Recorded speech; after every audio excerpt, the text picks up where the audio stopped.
Hello guys, I'm Ipshita Chatterjee and this is my first ever YouTube video on basic English grammar tutorial and English language.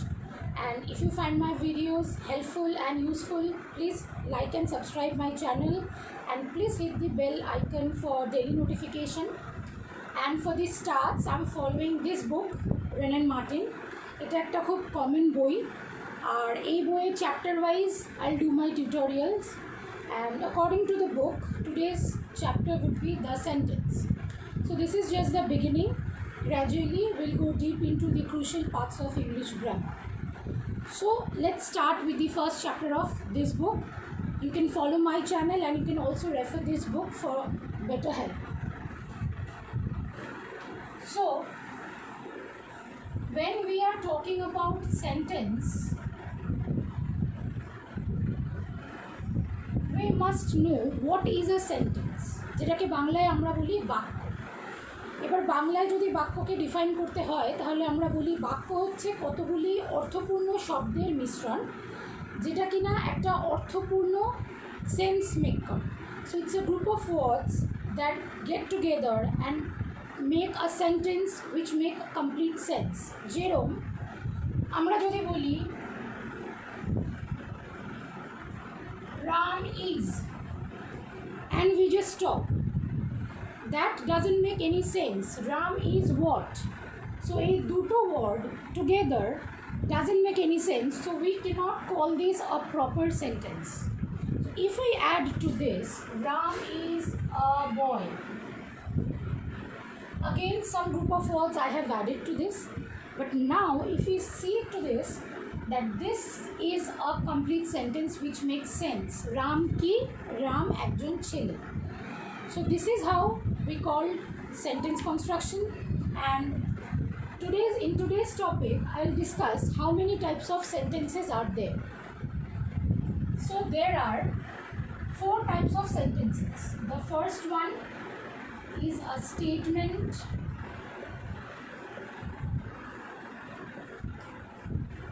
or assertive sentence. A statement or an assertive sentence. Assertive sentence এবং statement আমরা কাকে বলছি? যে শব্দগুলো simply একটা fact state করছে, কোনো প্রশ্ন না, কোনো জিজ্ঞাসা না, কোনো রিকোয়েস্ট না, কোনো আদেশ না, সিম্পলি একটা বক্তব্য রাখছে, সেই স্টেটমেন্টগুলোকে আমরা বলবো statement or assertive sentences. For example,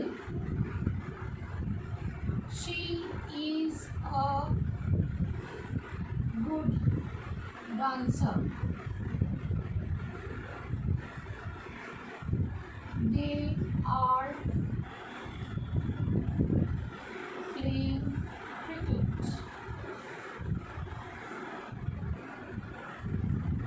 The earth is round.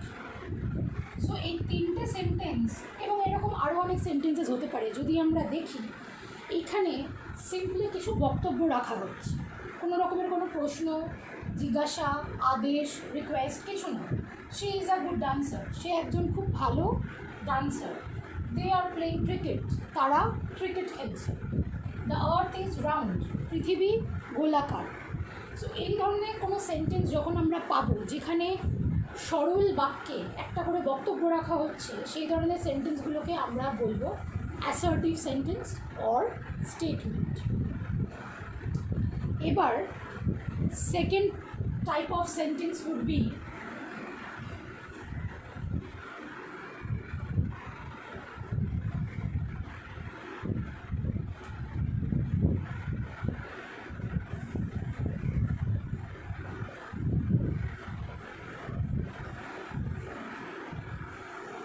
Imperative sentence. এবার ইম্পেরেটিভ সেন্টেন্সটা কী? ইম্পেরেটিভ সেন্টেন্সের মধ্যে অনেকগুলো বাঞ্চ অফ সেন্স, অনেকগুলো ভাব একসাথে প্রকাশ করা যায়, সেই সেন্টেন্সগুলোকে আমরা একত্রিতভাবে বলি ইম্পেরেটিভ সেন্টেন্স। যেরকম যদি কোনো আদেশ করা বোঝায়, বা যদি কাউকে অনুরোধ করা বোঝায়, বা যদি কাউকে কোনো কিছু সাজেস্ট করা বোঝায়, সেক্ষেত্রে আমরা এই টাইপের সেন্টেন্সগুলিকে বলে থাকি imperative sentences. Let's give you some examples.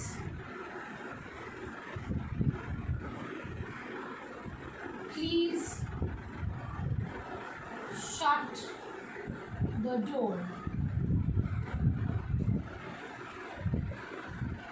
Listen and obey your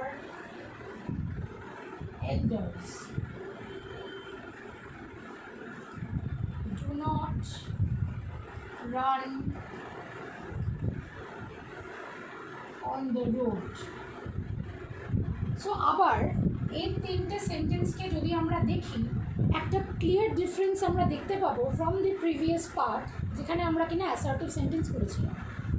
এই সেন্টেন্সগুলো কোনো না কোনোভাবে রিকোয়েস্ট করা, সাজেস্ট করা এবং কমান্ড করা বোঝাচ্ছে। প্লিজ শাট দ্য ডোর, অনুরোধ করা হচ্ছে দরজাটা বন্ধ করার জন্য। Listen and obey your elders, উপদেশ দেওয়া হচ্ছে যে বড়দের কথা শোনো এবং মান্য করো। Do not run on the road, আদেশ করা হচ্ছে যে রাস্তার ওপরে দিয়ে দৌড়ানো উচিত না। সো এই তিনটে কিন্তু তিনটের থেকে ডিফারেন্ট। তিনটেকেই আমরা একসাথে ইম্পারেটিভ সেন্টেন্স বলবো, বাট ইম্পারেটিভ সেন্টেন্সের মধ্যে তাহলে আমরা দেখলাম কী কী আসতে পারে। Request, advice, command, suggestion. So the first one এটা হয়ে গেল request, the second one এটা হয়ে গেল advised, the third one এটা হয়ে গেল command. সাজেস্টেড যদি আমরা চাই তাহলে আমরা দিতে পারি let us go for a movie, এটা হয়ে গেল সাজেশন।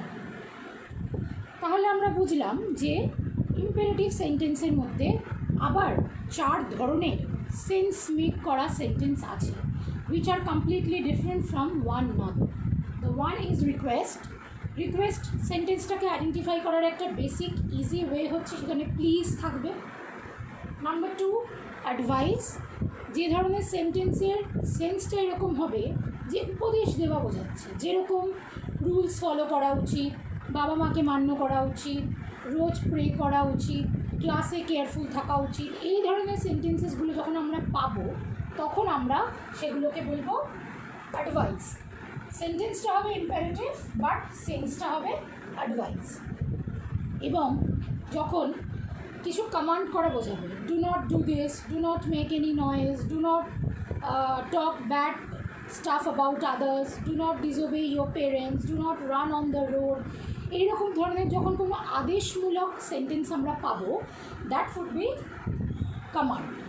সো এই 4 ধরনের ভাব যখন আমরা কোনো একটা পার্টিকুলার সেন্টেন্সে পাবো সেটাকে আমরা বলবো ইম্পারেটিভ সেন্টেন্স।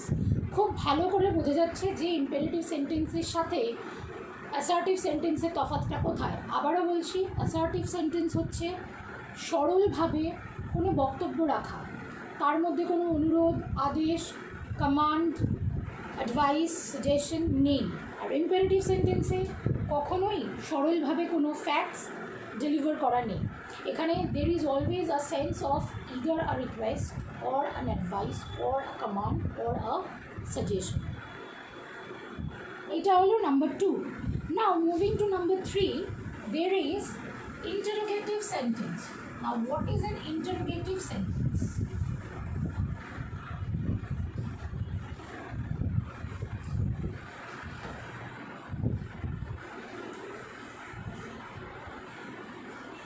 ইন্টারোগেটিভ সেন্টেন্সে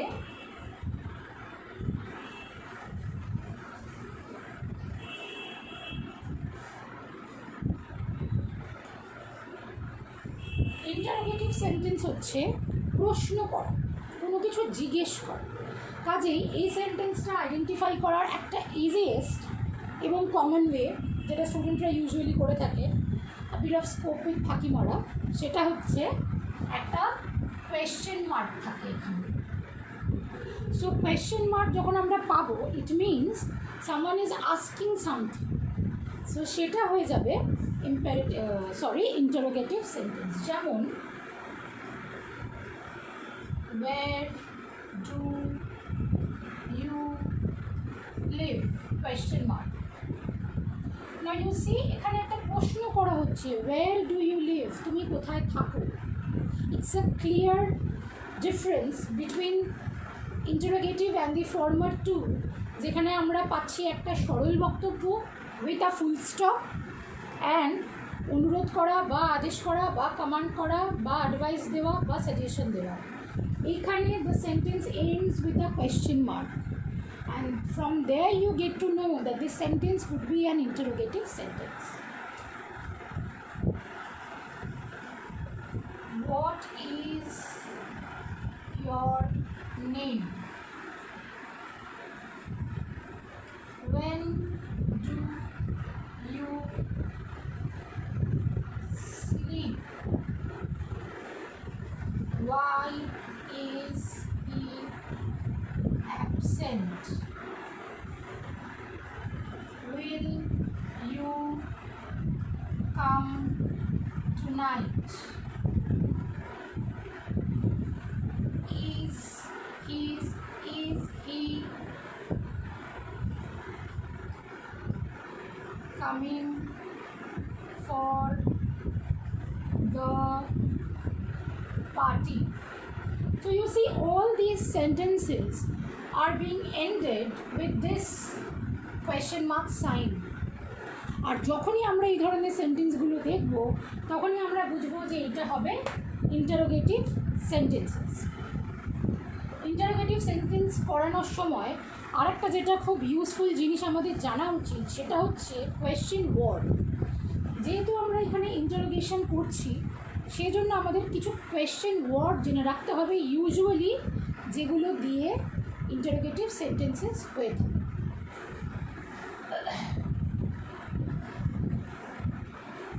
এবার হোয়াট আর দি কোয়েশ্চেন ওয়ার্ডস দেখি আমরা।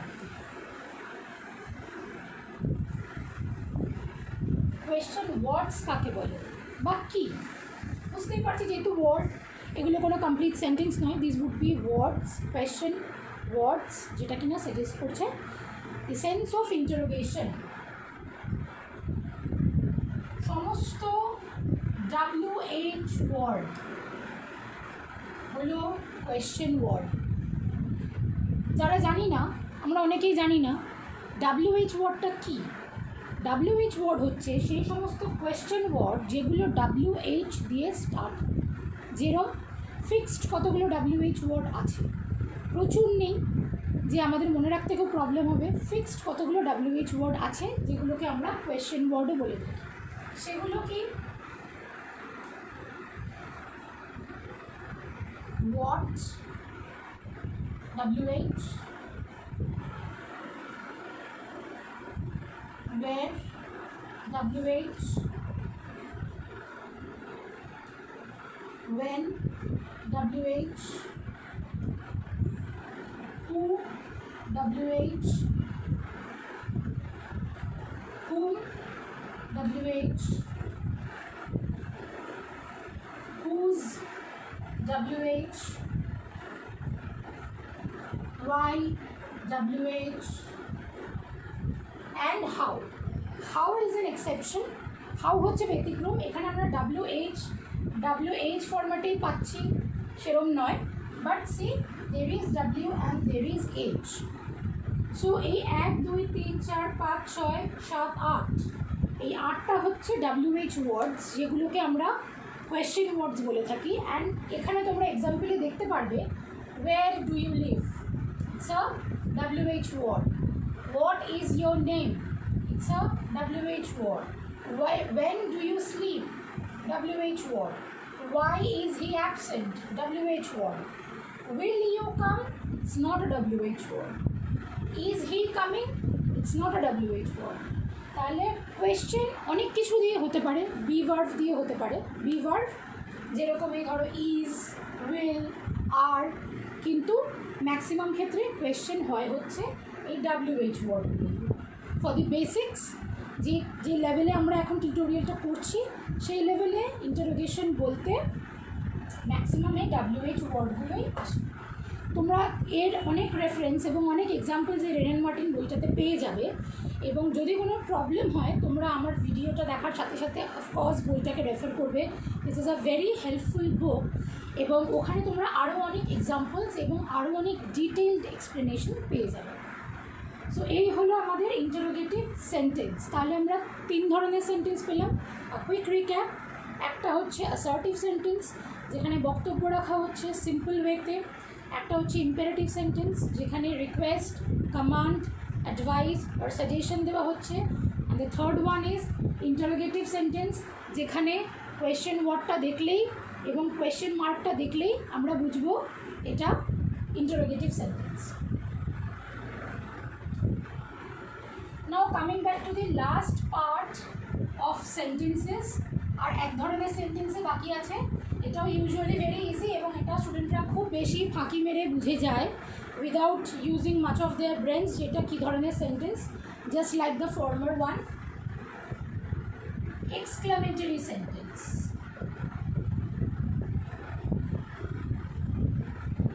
যেখানে কিনা এই সাইনটা দেখলেই স্টুডেন্ট লিখে দেবে যে এই সেন্টেন্সটা এক্সক্লেমেটরি সেন্টেন্স। এটা একটা খুব ইজি এবং খুব শর্টকাট একটা রাস্তা যে এটা কী ধরনের সেন্টেন্স বোঝানোর জন্য। এক্সক্লেমেটরি সেন্টেন্স যেটাকে আমরা বাংলায় বলি বিস্ময়বোধক সেন্টেন্স বা বিস্ময়সূচক সেন্টেন্স। যেরকম how beautiful the flower is। এবার তোমরা এখানে একটা স্লাইড ডিফারেন্স দেখো, সেন্টেন্সটা স্টার্ট হয়েছে কিন্তু হাউ দিয়ে, আর আমি আগেই বলেছিলাম যে WH ওয়ার্ড থাকলে সেটা ইন্টারোগেটিভ সেন্টেন্স হয়।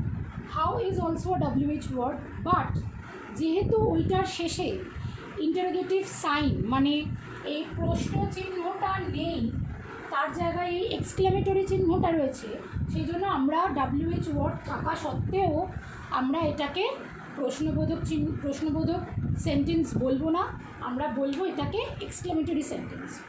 বাংলায় যেমন আমরা জিজ্ঞেস করি তোমার নাম কি, সেরকমভাবেই আমরা যখন কোনো বিস্ময় প্রকাশ করি কী সুন্দর দৃশ্য, তো দেখো কীটা এসেই যাচ্ছে দুটো সেন্টেন্সে, বাট ডিফারেন্সটা কোথায় যাবে, লাস্ট এই সাইনটা। যদি কোয়েশ্চেন ওয়ার্ড থাকলে কোয়েশ্চেন মার্ক থাকে আমরা ইন্টারোগেটিভ লিখব, যদি এক্সক্লেমেটরি মার্ক থাকে আমরা এক্সক্লেমেটরি সেন্টেন্স লিখব। What a lovely day, exclamatory mark. Starts with a WH word but with no question mark, this would be an exclamatory sentence with the exclamation mark. This place is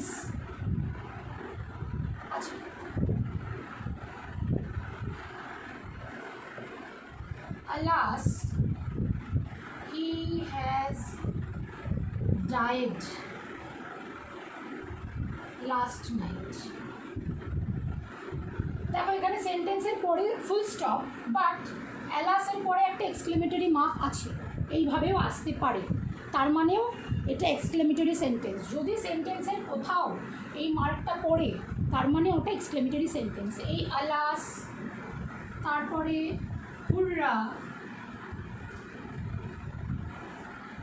we have won the game, এটাও দেখো সেন্টেন্সের পরে full stop but হুররার পরে exclamatory.